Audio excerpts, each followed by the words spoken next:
Hello mga best friends! So for today's video is ipapakita ko yung process kung paano ko maglaba. Tapos ko na pala siya i-pre-wash guys.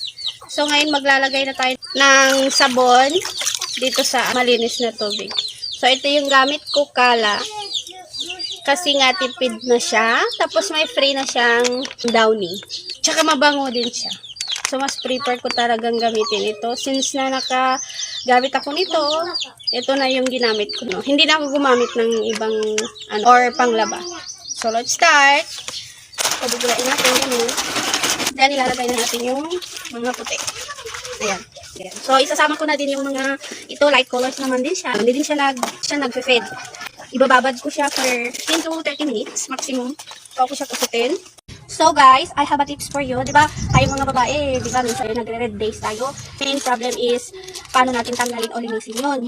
Karamihan sa atin, struggle talaga nila yun. Kasi hindi din maiwasan minsan mamantsahan.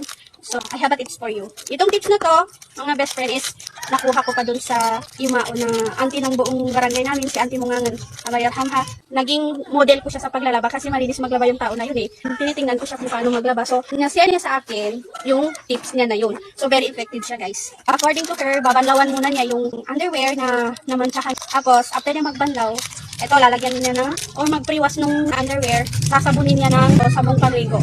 Any types of sabong panligo, best friends, is pwede. Pero ako kasi lang meron ako. So ang gagawin lang, isasabunin mo yung lalabhan mo na yon, then ibababad mo din siya. After 15 to 30 minutes, promise malinis na yan. Proven and tested ko yan. Try nyo din siya.